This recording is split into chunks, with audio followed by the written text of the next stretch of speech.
Good afternoon, everyone. This is Dr. Stanley Okoro. Um, we are here today on our 31st ANPA Financial Webinar.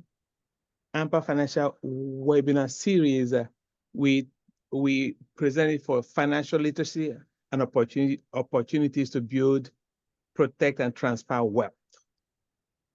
On today's episode of the financial webinar, we are going to be talking about a very interesting topic. I think it's awesome that we're talking about diaspora life settlement funds. If you don't know what life settlement fund is, you may want to Google that. It's going to open your eyes. But before we get to the presentation, let's just talk about what ANPA Foundation is. ANPA Foundation is a private foundation of ANPA. It is a 501c3 charitable foundation incorporated in 2022 for three main purposes. One, to raise funds and create financial independence for ANPA via philanthropy, estate planning, and business investments. Number two, to create sustainable systems of healthcare in Nigeria and beyond. Number three, to educate us ANPA members about our personal, business, investment, tax strategies, estate planning, multi-generational wealth, legacy, and philanthropy. That's what we're doing today. And if you're not an ANPA member, ANPA is a 501c3 corporation. It was incorporated in 1995. So we are 30 years old next year. We represent over 8,000 healthcare professionals of physicians, dentists, and allied healthcare of Nigerian birth and ethnicity. ANPA has so many benefits. One of them is professional development through CME credits, leadership opportunities, which I've, I think, advantage of many times, practice referrals, networking, support in times of need and joy, medical mission, and volunteerism. I'm saying this because our national president, Dr. Cliff Eke, is in surgery this morning in California, so he asked me to talk about ANPA. He will not be able to join. I don't think he's on right now. So, and the other thing is next year, to 2025, we're going to be in Lagos, Nigeria for our ANPA week, which includes the ANPA National Convention, our 30th year in Nigeria, and also the 2025 medical mission will be in Lagos, Nigeria from April 4th to April 8th. More to follow on that. We're working on that. And if you're interested in ANPA membership or want to renew your membership, this is how you go contact ANPA. Going back to this webinar, this is we normally hold at 12, but we moved it at 12:30 today. This is an intentional aggregation of subject matter experts. I still believe this is the highest and best use of your time on Saturday morning. Just give us 1 hour. You learn so much that will save you a whole lifetime. It is free to ANPA members. It's free to share. Before I dive into it, I just wanted you to save the date. This is our last webinar for 2024. It's December 7th at 12:30 p.m. Eastern Time. This one will talk about 2024 year-end last-minute tax planning. This is it. If you don't do it, it's over. You're going to pay a lot. It's either you pay the taxes to Uncle Sam or you find a way to save it, put it to your family, and give it to an organization that you love. You have to pay the money somehow. You have to pay taxes. Either give it to Uncle Sam or give it to somebody else. It's your choice. With that said, I just want to give a disclaimer. The materials presented at all ANPA webinar is for general education information purpose only and is solely the opinion of the presenter. No webinar is intended to provide personalized financial or legal advice. It is left to the discretion and judgment and is the sole responsibility of you to determine what's necessary for your own practice. Neither the speaker or ANPA can be held responsible for the material, opinions, or any inadvertent errors or omissions in the preparation and presentation of the material. Furthermore, nothing in the material should be construed as an endorsement by ANPA. With that, I'm going to show you a quick video of what we're talking about today before I bring in Amy, okay? So hang tight for the video.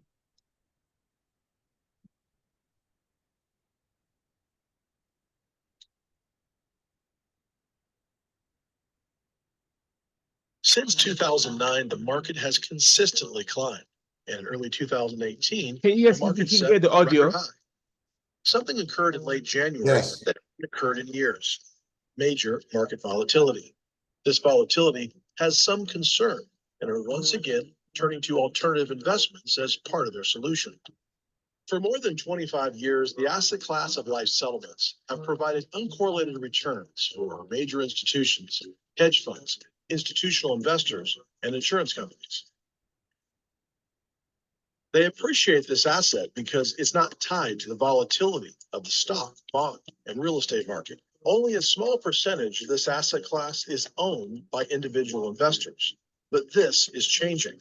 Some mid to high net worth individuals have learned about this strategy used by Wall Street for decades and have benefited by having a percentage of their portfolio outside the market. A life settlement is a transaction where the owner of a life insurance policy is paid a discounted value in cash for transferring ownership and beneficiary rights of the policy over to a new owner. Without investors, insurers have limited options.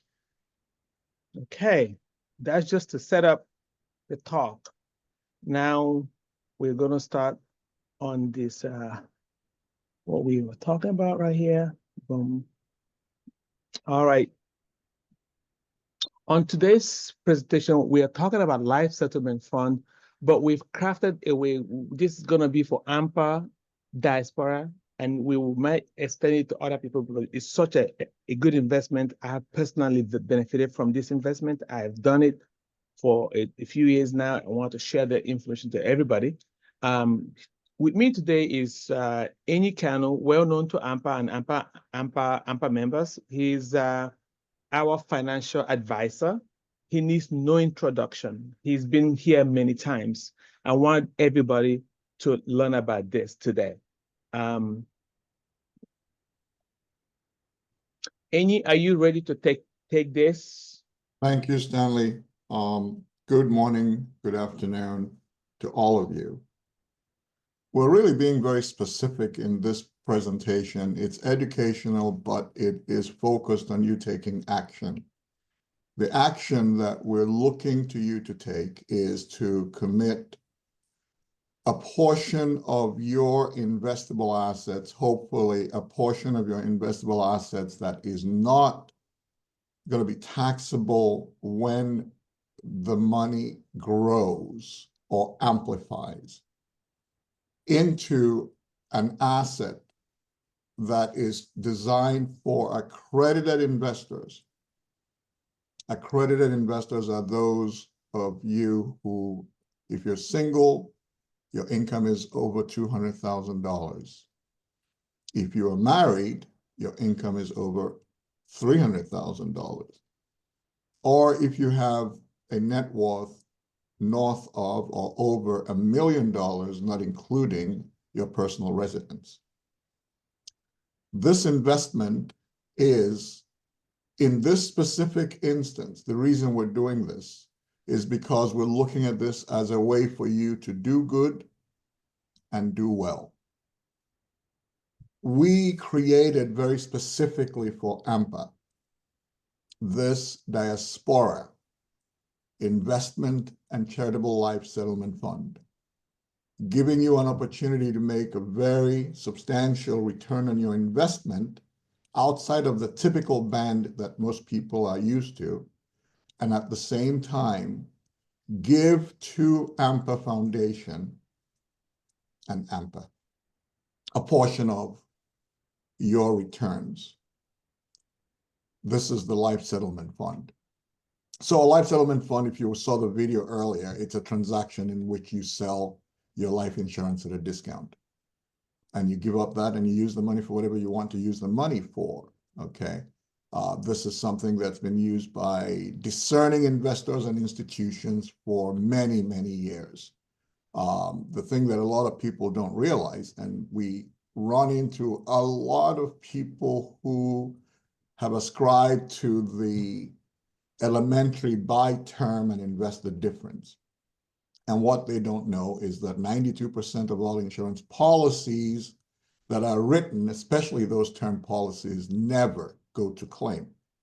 So what you've done is you spent all that money and you outlived the policy and you end up with nothing.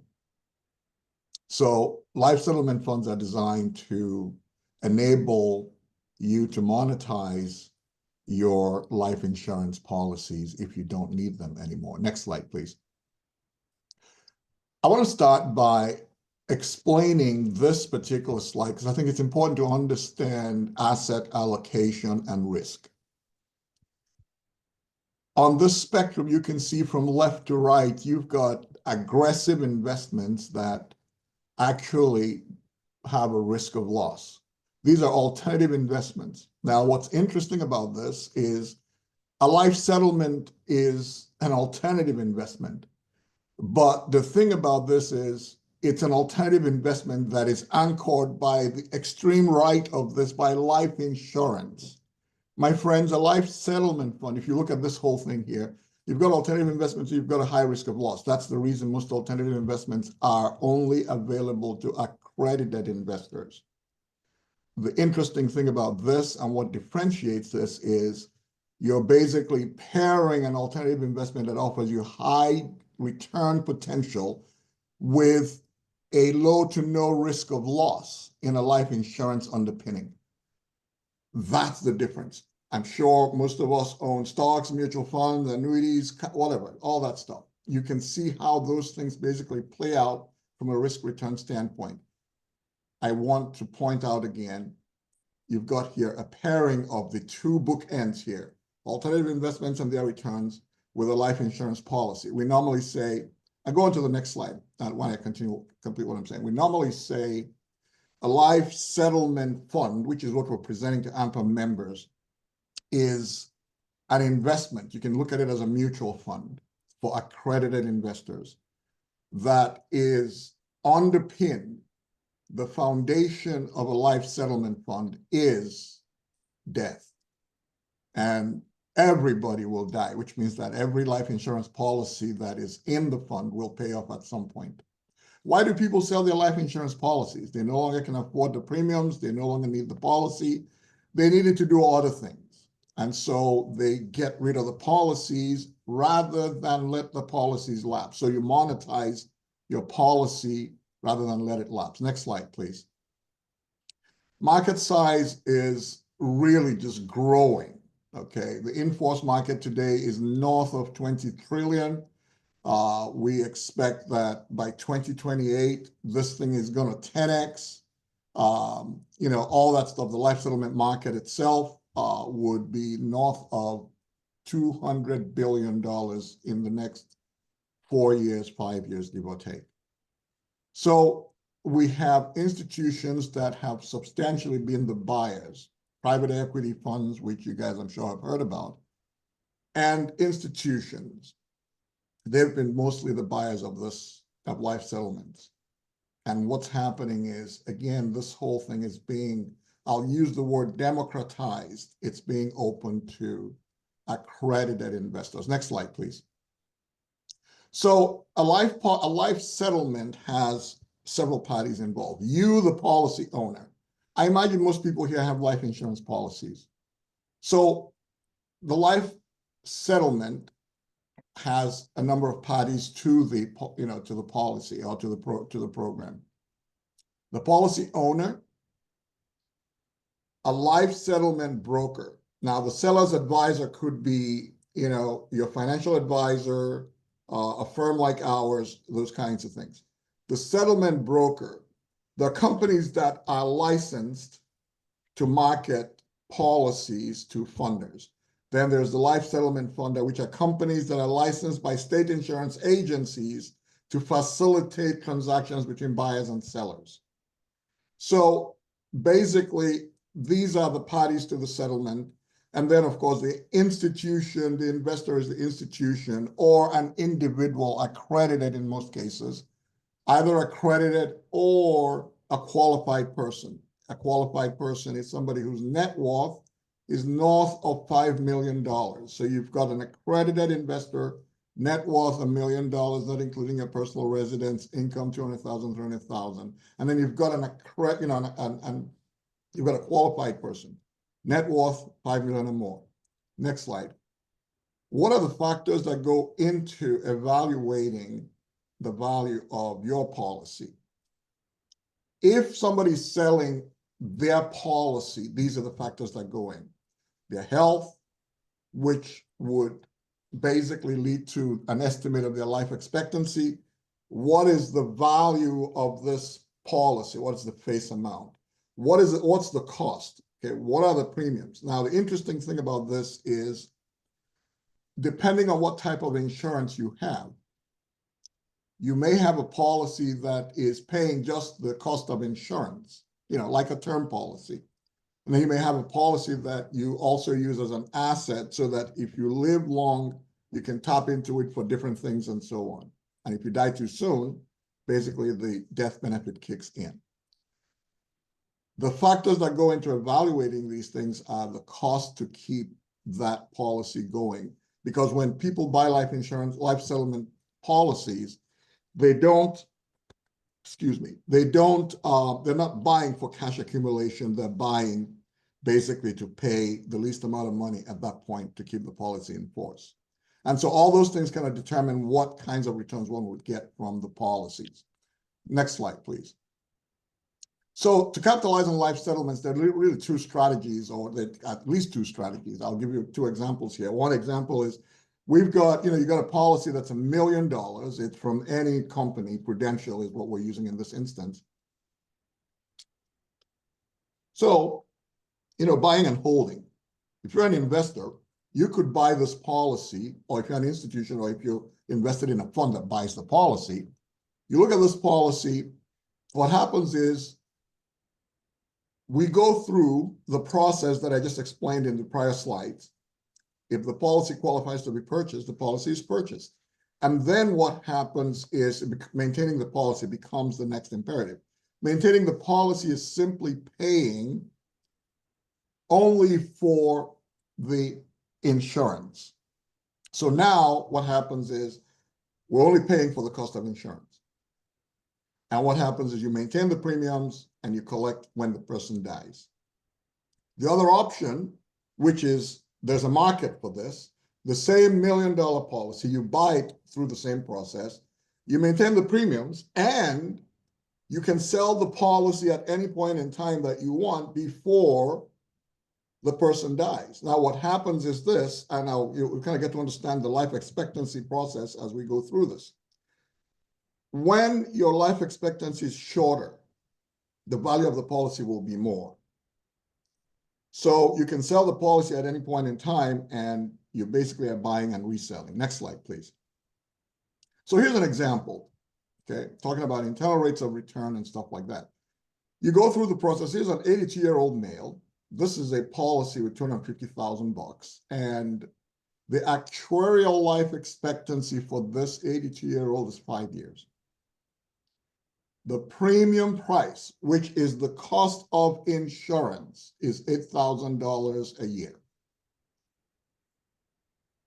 The gentleman who's selling the policy is made an offer to purchase that policy at $25,000 from him. So he gives up the policy, $250,000. He gets gets $25,000. So we now take over the premium payments. So here's the deal. In the analysis, the expectation is that this 82-year-old will die within 5 years. That's the life expectancy. So if the 82-year-old dies at life expectancy, your internal rate of return is 44%. Now, you tell me an investment where in a 5-year period, you're going to make 44% a year annualized. If they die a year after that calculated life expectancy, it drops to 33%. 2 years later, it drops to 25%. So you can see what's happening here. The longer the person lives,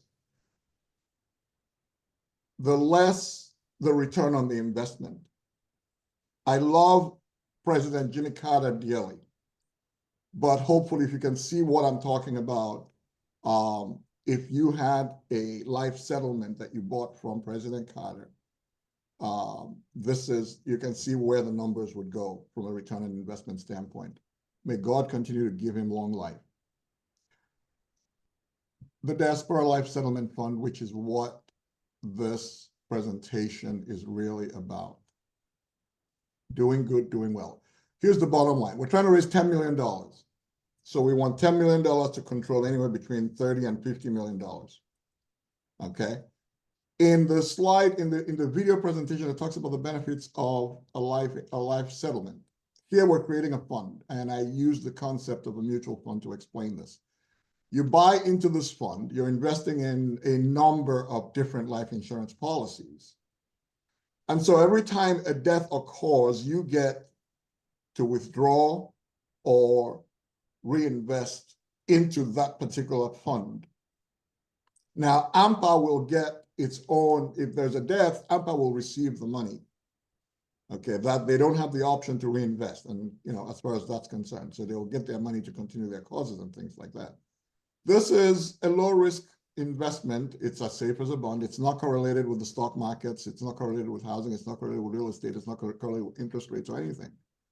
And basically, you can see from the prior slide that you've got substantial returns on investment from the different policies, depending on the life expectancy terminations of the policies in the plan.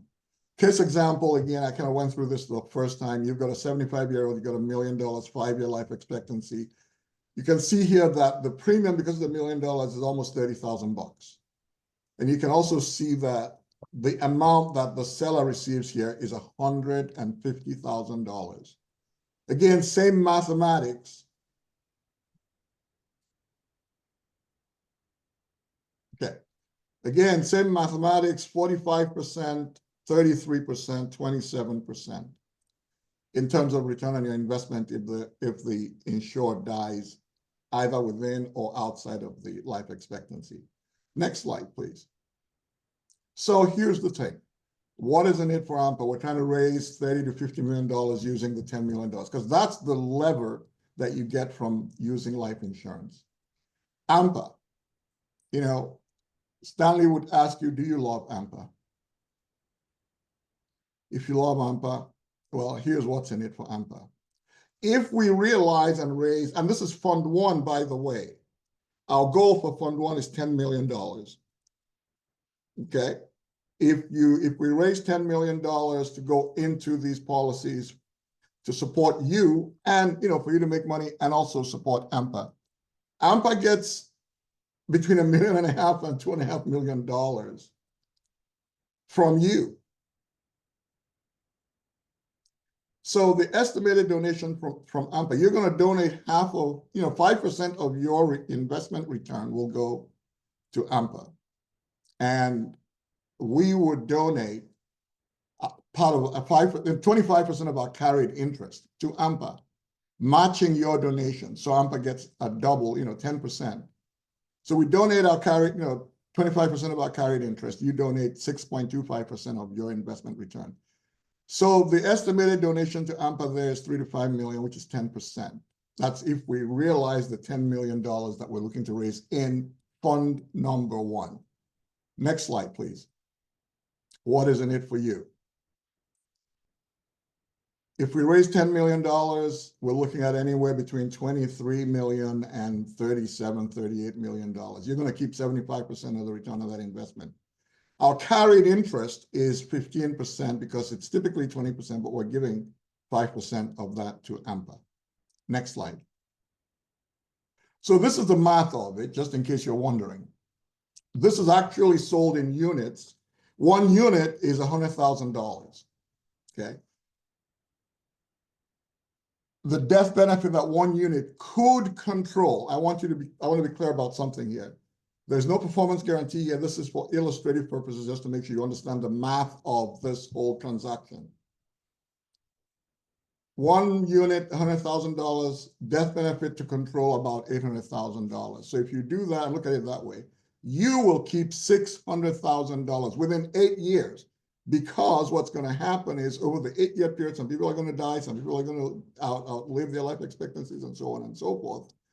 And when we get to the point at which we want to basically close out Fund number 1, anybody that hasn't died will have a shorter life expectancy, so we can still monetize that We're going to make money on that anyway if we close out the fund. You keep 75%, the managers keep 15%, ANPA gets 10%. You can see the numbers there. Next slide, please. So how does this work? If you want to look under the hood, here's the way we're looking to do it. And I think I've kind of explained a little bit of that before. The capital we're looking for is $10 million. It's $100,000 a unit. Now, I say that, I want to also kind of put this footnote or whisper. We could go down to $25,000 and have you buy a fractional share. But we really you need to understand that there's a lot of work here. And remember that you have the opportunity to make a decent return on your investment. As I say that, I also want to caution one more thing. This is not where you put all your risk capital or all your investment money. Typically, what we do is we work with the clients to make sure that they're not allocating more than they need to the alternative asset class and to this particular investment solution or strategy.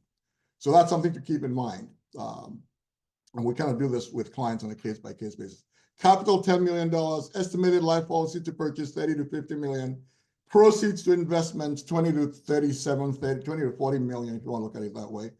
Donation to ANPA, if we are successful at this, 3 million to 5 million. Now imagine this. Imagine that we can get to ANPA anywhere between $2.5 to $4 or $5 million in the next 8 years. ANPA Foundation for ANPA's causes. That's what we're talking about. That's what your $10 million will do. Okay? We already went through all this other stuff in terms of what ANPA gets and the cash distributions to you for capital. And ANPA basically will get their money back. Investors have the option to reinvest. So what does the portfolio look like? We're going to purchase policies up to 50 million. We're going to purchase as many policies as our capital can control. We're going to have life expectancies in tranches. Okay. The first third are people who have a life expectancy 3 years or less. Those are going to be the most expensive if you think about it. The second tranche would be those who have a life expectancy 6 years or less. So those will be the other component from a cost standpoint. And then the last component would be the component that if we hit a home run, they die inside of the life expectancy. If they don't, it's already short. We've already shortened the life expectancy. And what you have then is the policy. If we're closing out in 8 years, well, you're going to have a life expectancy of 1 to 2 years or whatever by the time that we're basically closing down Fund 1. So a 1 to 3 year life expectancy bucket for this portfolio allocation-wise, we're looking at allocating 40 to 50% of the portfolio. So we're looking for a reasonable return on the money. I don't want to use the word quick because nobody controls when somebody will die. And then the 3 to 6 year portion of the portfolio, we're looking at a 30 or 40% of the portfolio. And then we'll allocate about 20% to the component that could end up being resold to other institutional investors or a life settlement fund number 2 on the back end there, or number 3 at whatever point we're in that process. And so the way this is going to work then is we're going to allocate about 65% of the capital to pay. If you remember the illustration I gave you, we paid somebody who had $1 million policy, $150,000, and it's costing us about $30,000 a year to maintain that. So this 65% of capital is where that $150,000 comes from. And then the premium payment, which is the insurance, cost of insurance payments, we're basically allocating about 30% of that to paying premiums. We're also going to incorporate some risk reduction strategies there. So some of that capital will be allocated towards risk reduction strategies, which would help if somebody outlives their life expectancy, that the return on investment is relatively fixed for the investors. And then the administrative fees, basically up to 5% of the capital. So that's what this looks like. Next slide, please. Look, philanthropy. Stanley says, do you love ANPA? The whole idea here is do good, but then do well so you can do good. Philanthropy is what it is. It's giving without an expectation of returning or giving to make a difference. Now, here's the thing about this. When we plan with our clients in the advanced solutions and strategies that we implement for our clients, philanthropy is integral to it because you've got three choices with your assets, your money, your legacy, your everything. You can give it to Sam, the US Treasury. You can give it to people you love and care for, basically. So you've got these choices. You're paying taxes. You can implement strategies that would pretty much deny Sam of the money that would go to Sam. That's philanthropy is a part of that, in addition to the other solutions and strategies that reduce your taxes, like credits and so on and so forth. Next slide, please. So we've got a private placement memorandum, $10 million capital raise, $100,000 a unit. We would accommodate, as low as 25,000. We would prefer that you buy a unit or buy $50,000 and stuff like that. So you can scan the QR code and indicate your interest, also indicate how much you're committing to this. And we offer, a free book if you take us, basically look to us for a second opinion on how to allocate and do the things you're doing and stuff like that. You'll get, my book, 14 Big Mistakes That Doctors Make that cost them millions. But the thing here is making your contribution to the Life Settlement Fund or making your investment to the Life Settlement Fund. Next slide, please. Oh, we've got you. Sorry, that's it. Go back there. Questions, my friends. Stanley. Okay. Thank you, Annie, for the wonderful presentation. Now that you've talked about it from a financial standpoint, can I talk about it from the doctor standpoint? Because sometimes you talk over our head, okay? Yes, doctor. Is that okay? Yes. All right. So basically what Annie is talking about is we've structured this investment, which is Life Settlement Fund. What Life Settlement Fund is investing in a mutual fund. Within that mutual fund is other people's life insurance that they have sold. I'm sure some people have seen advertisement like Coventry buying people's life insurance. That's an investable fund. So this fund is not tied to the stock market, is not tied to the inflation, is strictly tied to life insurance policies that are within the fund. This is a long-term fund. It's not something that you can withdraw money from, or the only way you get your money is when there's an event, and that event is somebody's life insurance has paid. When the fund buys the life insurance from the individual, the fund becomes the beneficiary of that life insurance. So when that closes, that's when you get your money. And like Annie said, those are between 3 to 5 years on average. And I can personally testify that I've actually done that, and that's a good investment. So before we get to the other, so if you have any questions, please unmute yourself, ask your questions, or you can type it on the chat. And but I prefer that you actually voice. If you're shy, please don't be shy. Before we complete this section, this is the QR code. I'm going to come back to it in a minute. Do if you're on your phone, do a screenshot and hold it and save it, or you can scan. I'm also going to kind of pay attention to this next webinar on Saturday, December 7th. This is the last presentation of the year, last minute tax planning that you have to do before the end of the year.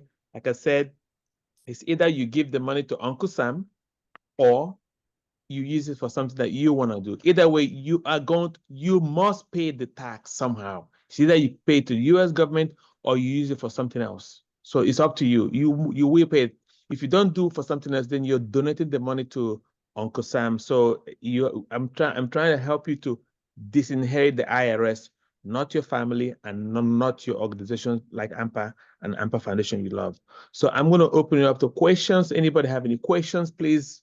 The floor is open. Hello, everybody. Can you hear me? Yes, please state your name so we know who's talking. Yeah, Dr. Oji here from Dallas, Texas. Hey, Dr. Oji. Go ahead. Yeah.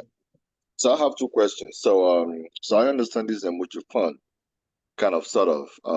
I'm not familiar with insurance policies investing in mutual fund. Well, I take that back. I think IUA does. But my question actually is for the policies that the settlement fund buys, are they more of whole life policies, not whole life permanent policies, or more of term policies, or is it a mixture of both? Thank you. Okay. Obviously, yes. Thank you. That's a good question. That's a very good question. The policies that are purchased are usually not term policies. The policies are mostly permanent policies. When the permanent policies are purchased, the focus then becomes paying the cost of insurance. Normally, and obviously you have some experience with life insurance, which is why you're talking about, asking about whole life and IULs. Normally, those policies are to build cash value. And so you have the cost of insurance, and above that, you have the cost of the investment component.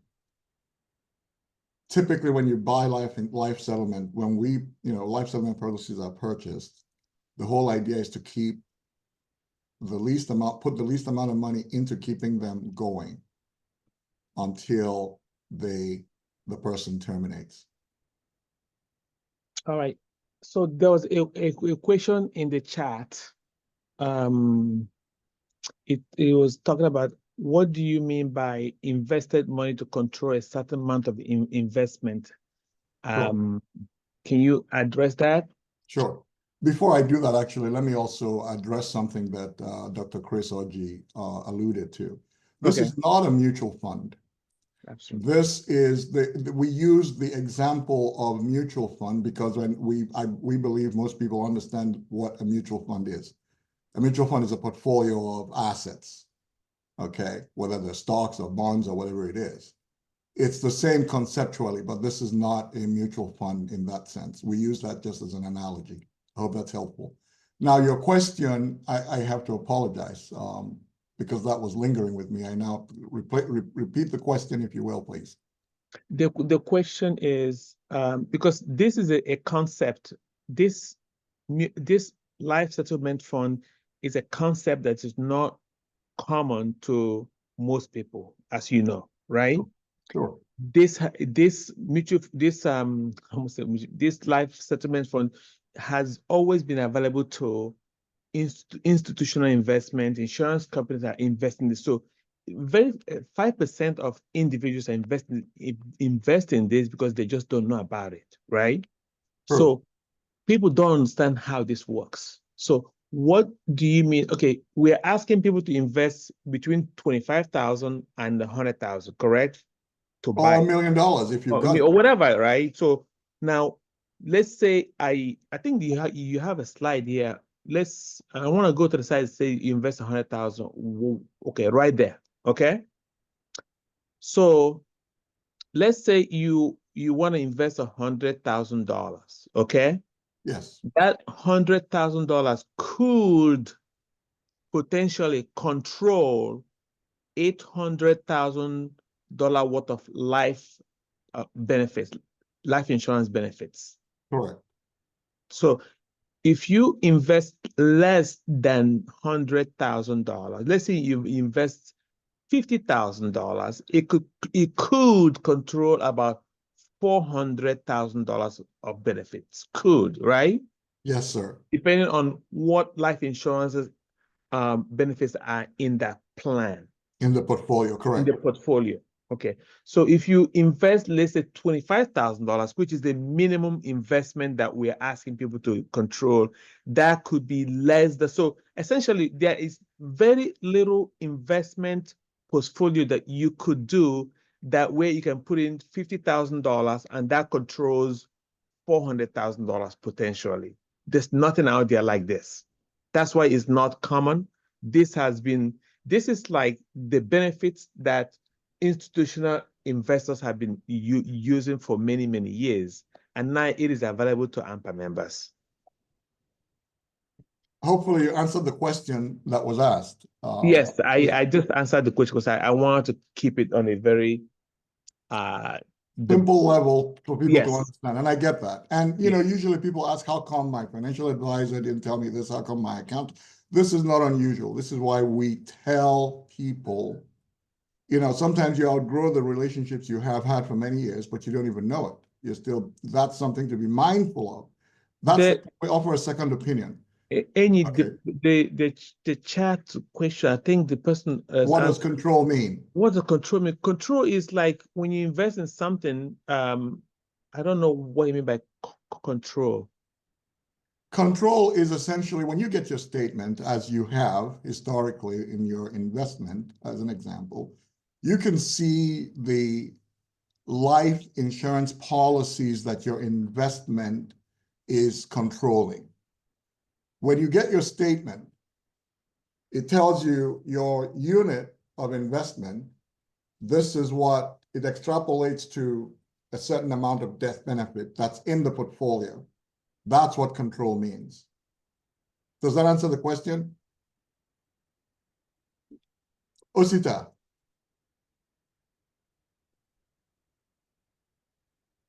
Osita, you can unmute yourself. Yes, he said okay, yes. Okay, yes, okay, got it. If no one else has a question, I could wait, or I could ask my question. No, sorry, this is Hezi. Okay, let's see. Okay, Do I have to show my face? Hezi, go ahead, and then the next person. Go ahead, Hezi. All right. So I don't want to show my face, but thank you, Enyi, for this presentation. A couple of real quick things. Where will this fund be domiciled? Is that going to be a fund through ANPA Foundation as the accredited institution, or somewhere else? Sure. Excellent question. Huh? Go ahead, finish. And secondly, I think there is a slide in which you talked about profits and interests and whatnot, whatever.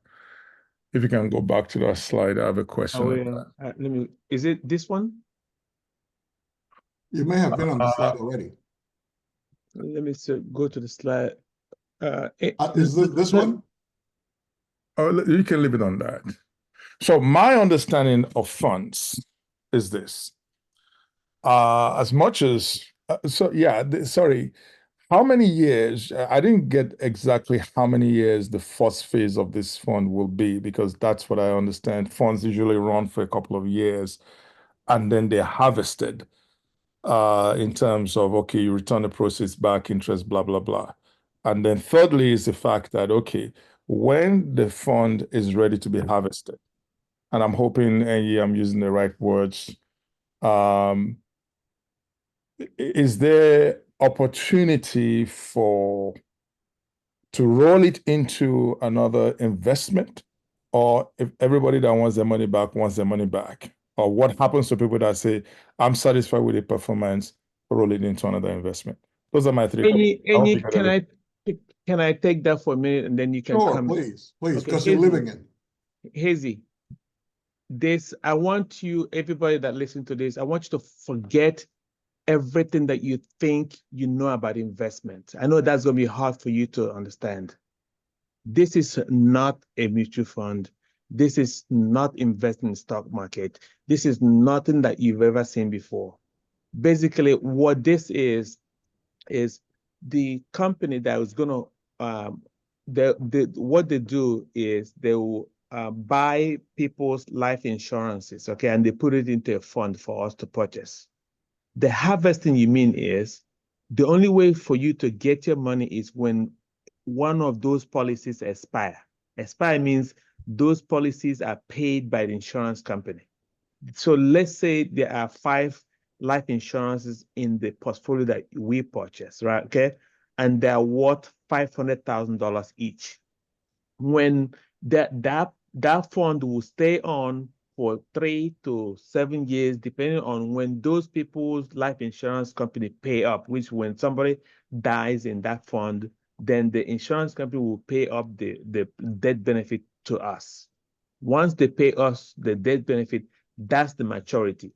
This is not the kind of fund where you can say, I want my money back. No, once it's invested, the money is being used to pay the premium on ongoing premium until those people expire. I don't know if that helps you, Hazy. So that part is clear. And okay, so let me see if I can, because my question is, so you have it's a fund. No matter how we coin it, fund is a fund. And typically funds have years. From what I'm seeing here, like I said, forget what you think you know about funds. This one is tied Can to I help in? Can I jump life, in here real quick? yeah, you. Let the financial guy talk now. Enyi, the reason was that I am invested in this kind of funds. I understand because Enyi sometimes talks over our head, but Enyi, go ahead. No. I think this is a slam dunk kind of a fund, and I will strongly encourage ANPA to get into this. But I just wanted more clarification. Sorry, go ahead, Enyi.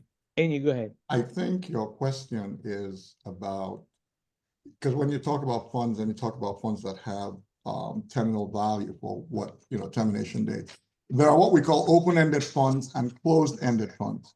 Okay, when you have a fund that has a finite period, it's different. A mutual fund in reality is an open-ended fund, for example. You can continue to put money into it forever. Okay.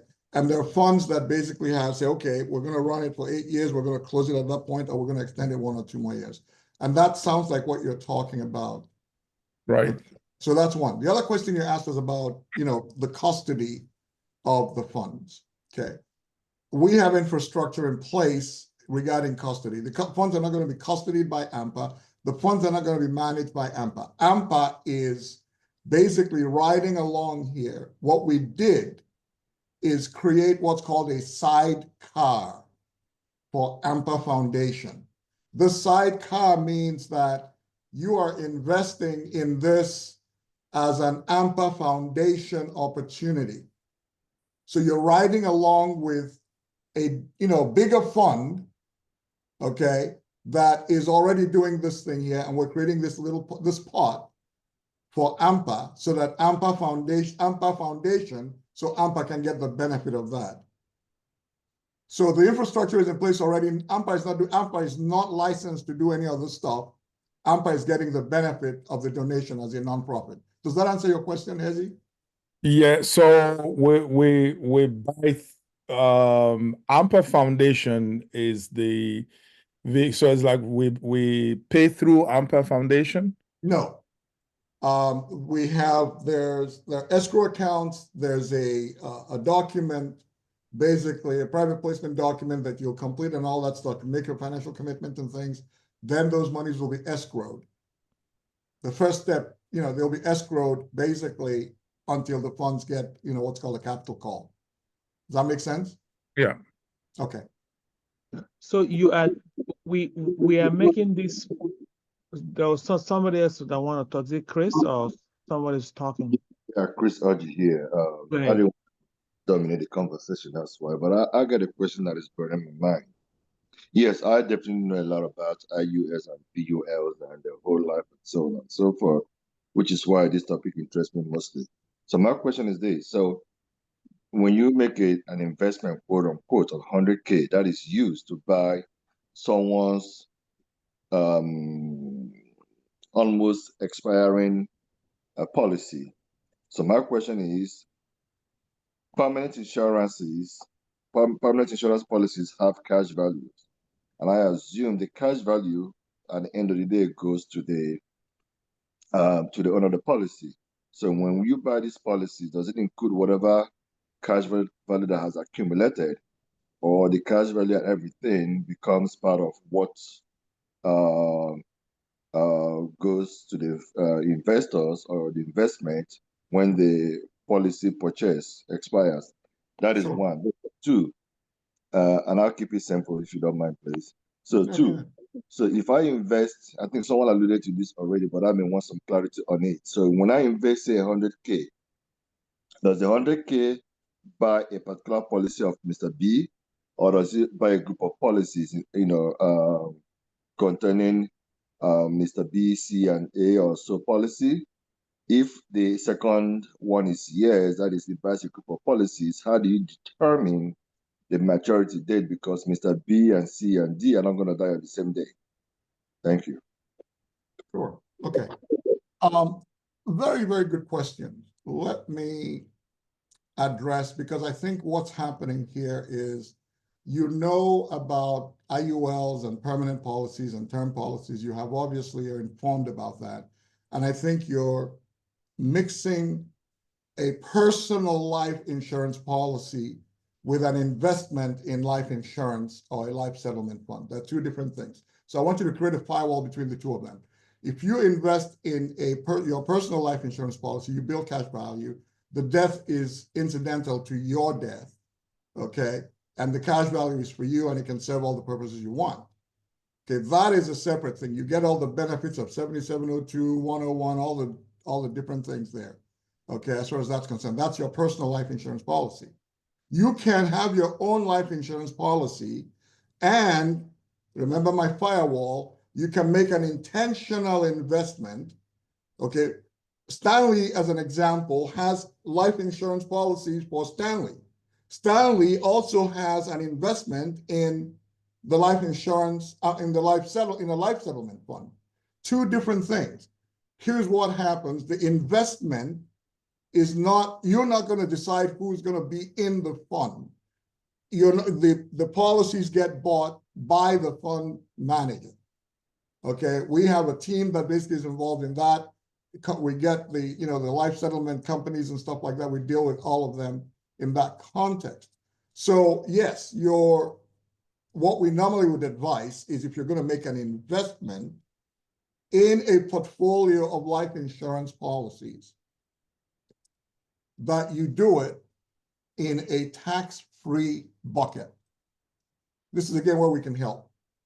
Okay, you do it in a tax-free bucket, so that the lever of your 100,000 to whatever the number ends up being is tax-free.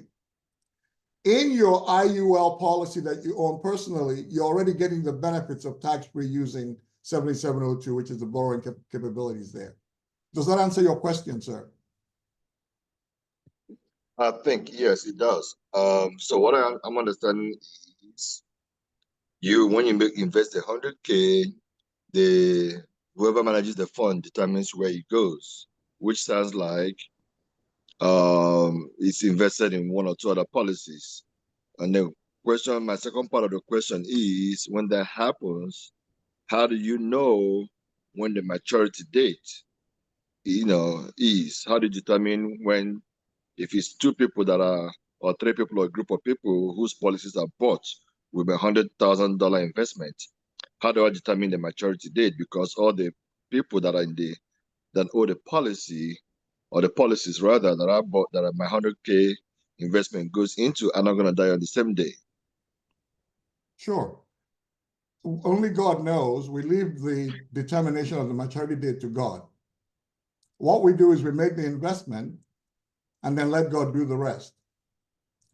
So we don't have control over when people are going to die. What we know is that everybody, unless something magical happens, is going to die. So every policy in the portfolio at some point will terminate. It's not something that we control. So I'm asking, when the people that are more, so again, my 100K buys a group of policies that has about 3 people involved. So what I understood from the whole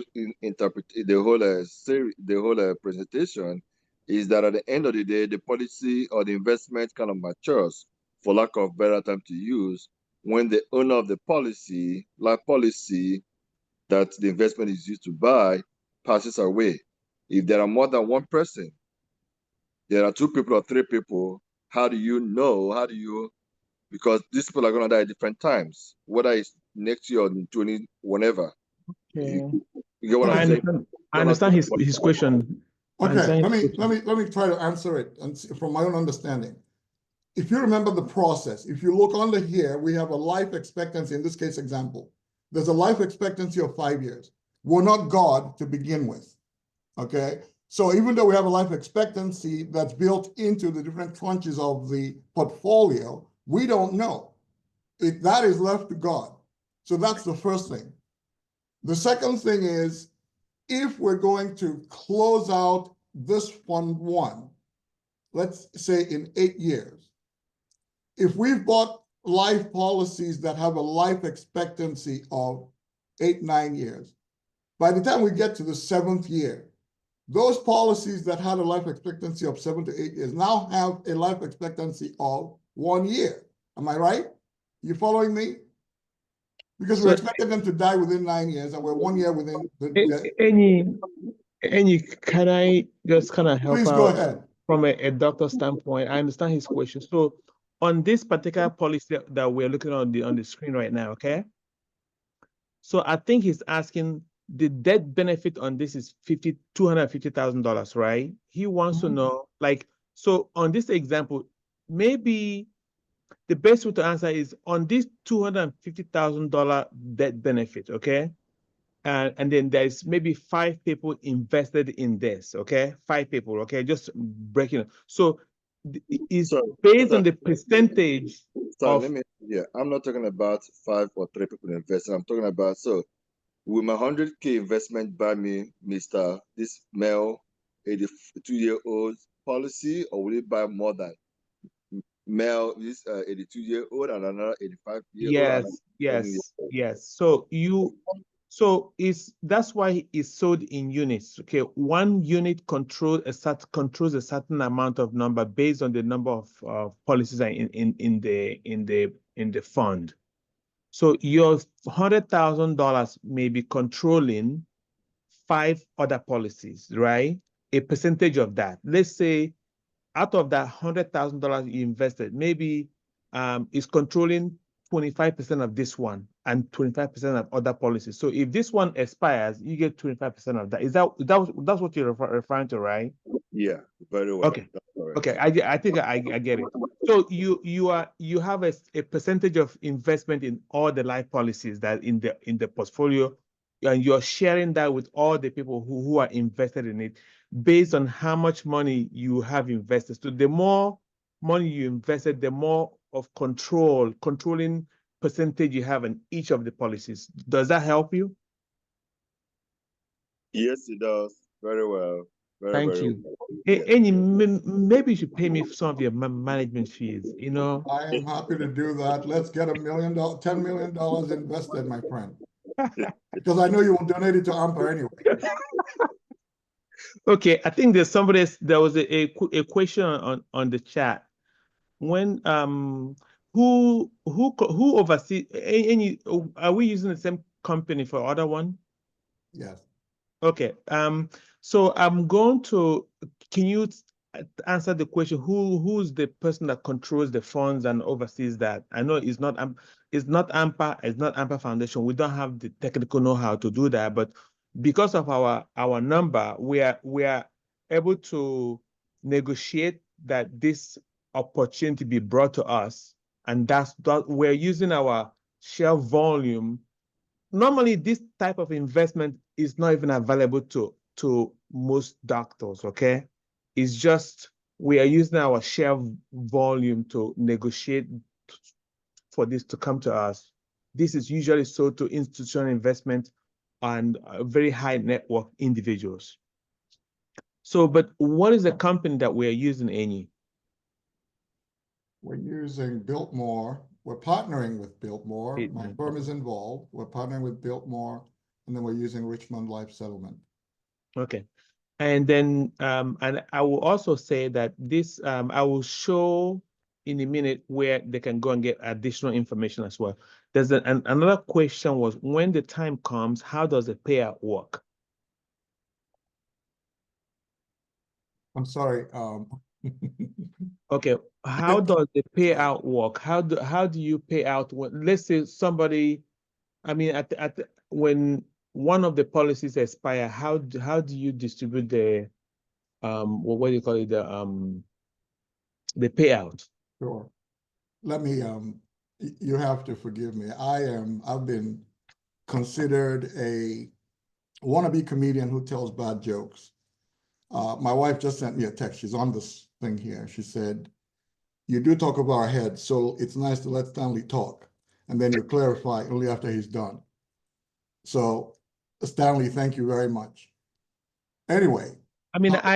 I understand this because, you know, I have the benefit of investing in these funds and over the last few years, and I kind of understand it.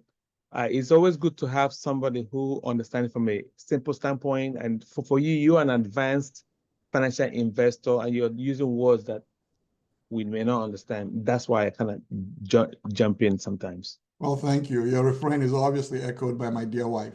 Anyway, listen, how does the payout occur? In the slide presentations that we gave, what happens is this: when there's a death, okay, the proceeds are realized by the fund. Okay, let's say we've got a 1 to 3 year life expectancy in which 1 or 2 deaths occur. The fund collects the money, okay, and then they will make a distribution, you know, whether it's a 6-month or 1 year distribution of the fund itself, what the death proceeds are. So you will get your money. If you're in Fund 1 and we're still reinvesting reinvesting money and accepting money, if you're in Fund number 1, you will have the option of receiving your proceeds or reinvesting it into Fund number 1, which you're in already. What that does is it amplifies you're investing more money and you have leverage additionally. But the 10% that's supposed to go to ANPA will go to ANPA. They don't have the option of reinvesting. So they will be harvesting, I think somebody used that word, harvesting their proceeds as we're going along for the causes that are important to them. You will have, because you're in Fund number 1, you will have the option of reinvesting at some point, because as we get closer to termination, we're not going to be allowing people to invest more money.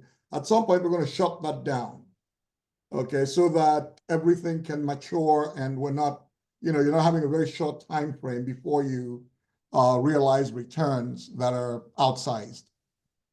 Does that answer your question?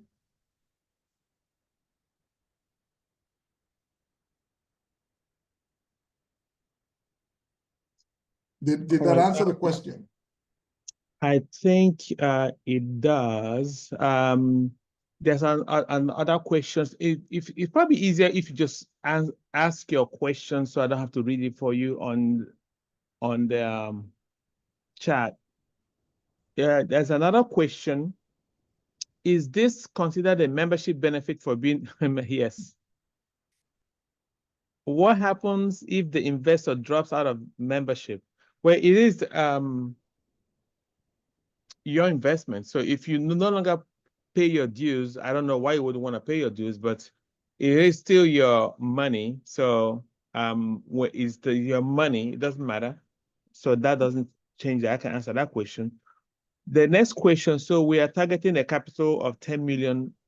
We want to use 10 million to invest a bigger share of this is a huge market that's not exposed to us, guys. If the target is not raised, do investors get refunded? Let me answer the question. That's a very good question. Okay. First off, we do hope to raise $10 million. That's not a huge ask. When you think about all the things that, look, I have said this at many of our presentations. Doctors are paying, and Nigerian doctors, ANPA and Nigerian doctors in this country, doctors, dentists, they have paid to the U.S. Treasury over $11 billion to the U.S. Treasury in the last 30 years. That's no chicken feed. You can, through some of your donations, we're only asking for what? $3 million to go to the foundation instead of going to the US Treasury. That is a rounding error, my friends. If we don't raise the money, if we don't raise 10 million, that's fine, okay? What will happen is this. If we raise, here's what we're looking to do. Let me kind of unpack this so you understand. If we raise $2 million from the folk here, everybody's investing $100,000, let's just say, and buy a unit. And we raise $2 million or $3 million, whatever the number is. We can actually start to implement the fund because we can deploy that capital and then work to raise, we can have a close of the first round on that fund and begin to invest that $2 to $3 million. Okay? So, and here's what can happen. We can invest the $2 to $3 million, and if we don't raise any more money, that's fine. Okay? The $2 to $3 million may control $10 million, which would give ANPA $1 million. So it's not a boom or bust situation when the goal for this fund is 10 million. The first close is going to be about 2 to 3 million. So we can deploy the capital. We have the option of saying, okay, for a lower amount, we'll close and then begin to fund, buy policies and all that kind of stuff. So your money goes to work right away. Does that answer the question? I hope it answers the question. We're not going, I mean, if once we get to that point where if there's a decision that this is not a viable, way to raise money for ANPA, then you get your money back. But we're not expecting that to be the case because I expect that we should be able to raise, a few $1 million to support ANPA's causes. Is there anybody here that doesn't see this as a viable way to create wealth and give to ANPA? And there was a quick question to me. What is even though our goal is 10 million to control a bigger share of the market, right? Was there a minimum that we have to raise to get started? What is that? That's the 2 to 3 million I was talking about. Okay, so our bare minimum is 2 to 3 million amongst all of us. Yeah. To get started. And if we don't raise that, if we don't get 2 million, everybody gets their money back, correct? Well, you're going to have the option of going into the other fund that we have. Remember, this is a sidecar.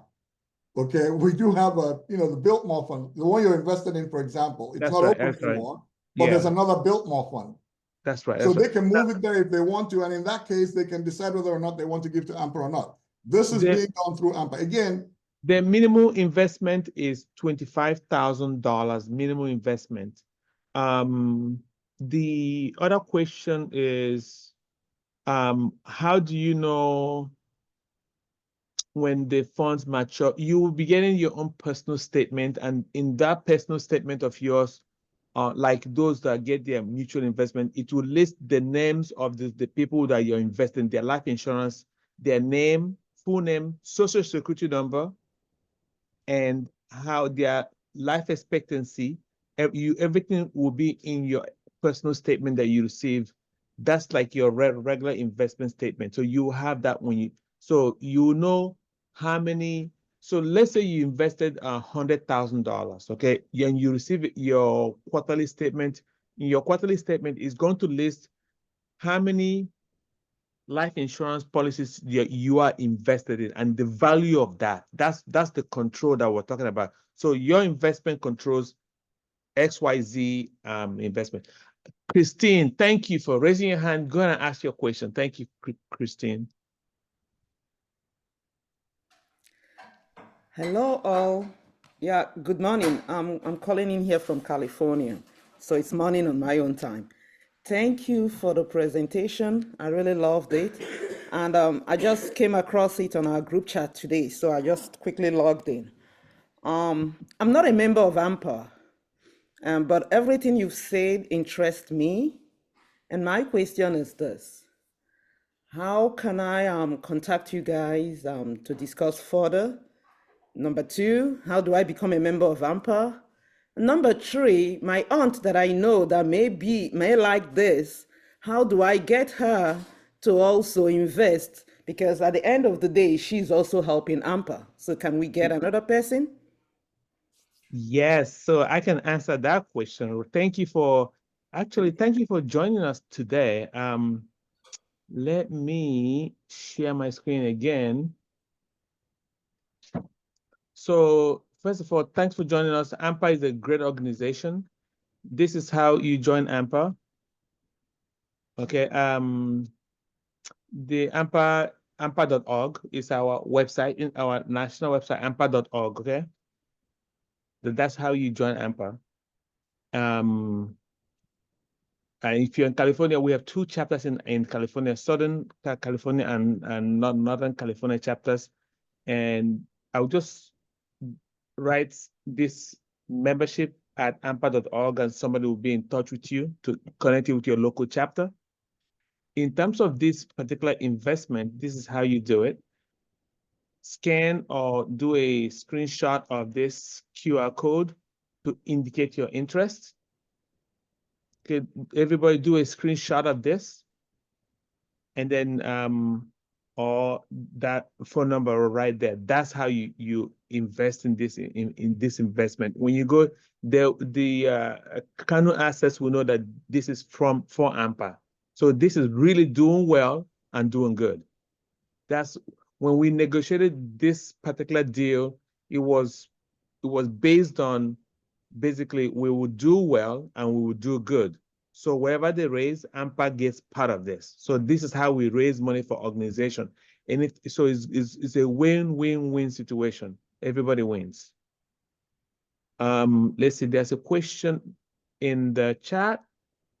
A lot of questions. I wish you guys could ask your own questions. It makes my life a lot easier. If the particular policy that you invest doesn't get paid out for some reason.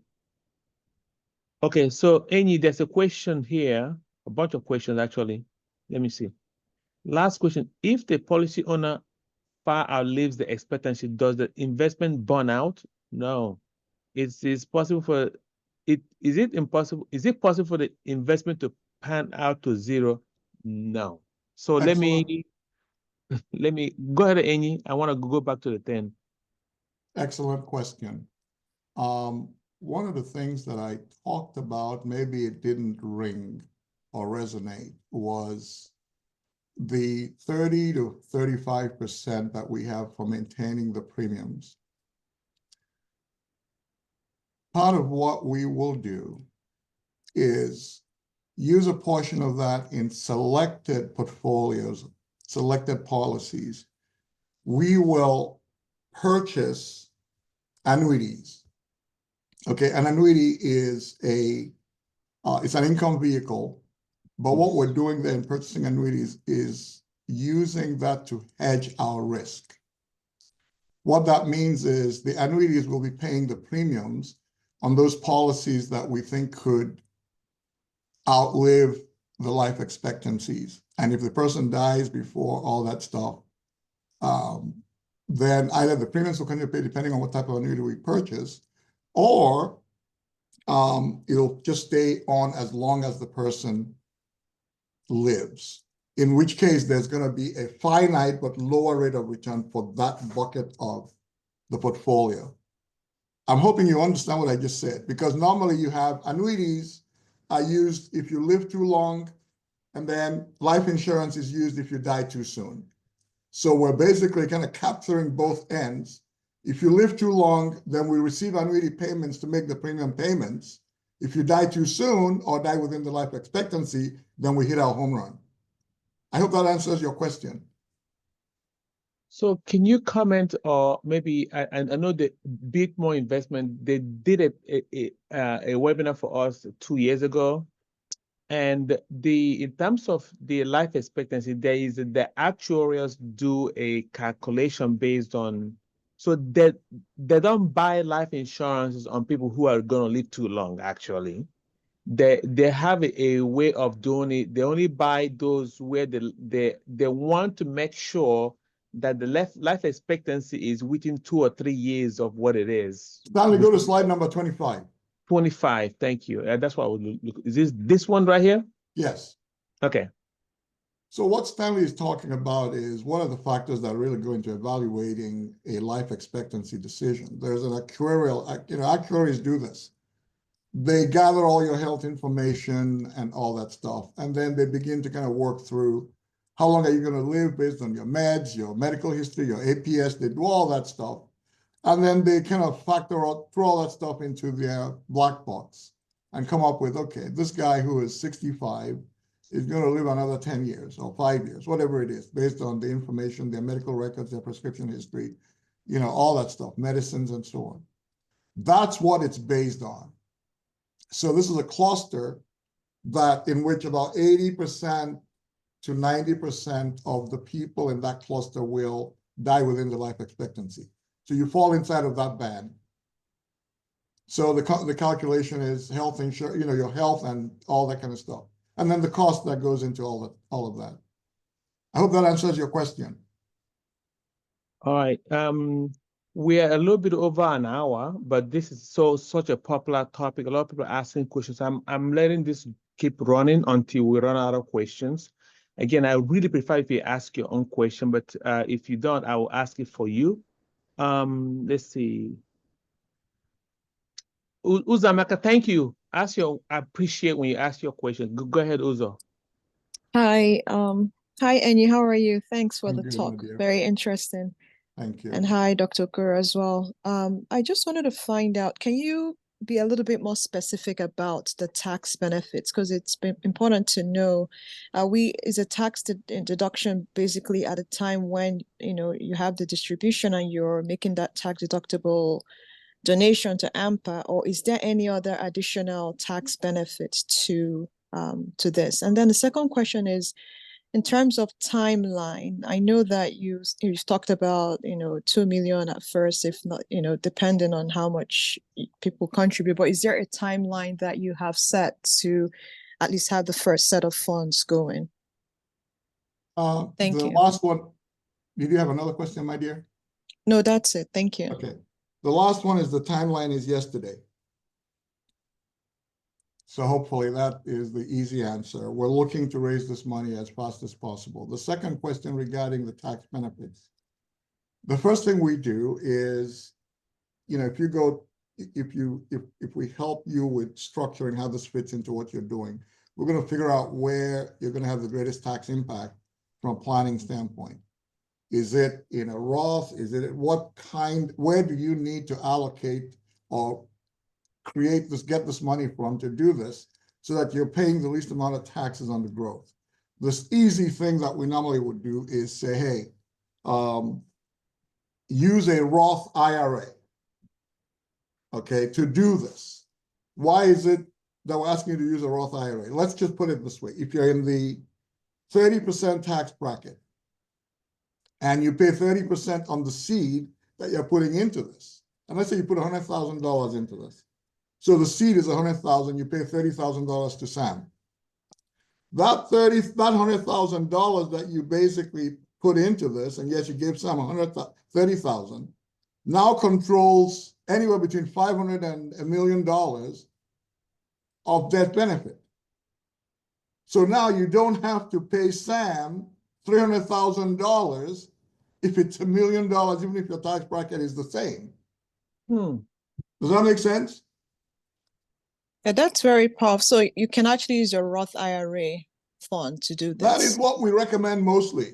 Okay. Use use a tax-free corpus, get the leverage from there, and don't pay taxes to Sam anymore. Give him $30,000 instead of $300,000. Okay, but if somebody doesn't want to do that, because many people are invested in the stock market and otherwise, right? Just a regular investment, they can still do this, correct? Absolutely. You can borrow money from your, if you have a taxable stock market account and you can use margin, you can borrow from that and put it into this. So you've got leverage, you've got double leverage, by the way. Now you control two assets. And then what is the tax if you do it as a regular investment? You're not paying income tax on your returns. What kind of what kind of interest? What kind of tax are you paying on your returns? Depends on your tax bracket. No, no, I mean on the returns, is it that what is that called again when you have the it's not an income tax? Your marginal tax bracket? Okay, yeah, Or Yeah, I capital mean, gains, is that what you mean? capital gains, right? That's what I mean exactly. you're gonna pay income taxes on this. Not capital gains taxes, correct? You're gonna pay income tax on this, Okay, so it's better to do it through your Roth. correct? Okay. What if you're not eligible for Roth? I'm sorry? What if you're not eligible for Roth IRA? Everybody's eligible for a Roth IRA, use a backdoor Roth. A backdoor. Okay. Wow. New terms. Okay.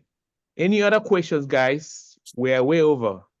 But so any let me So I asked start a again question right about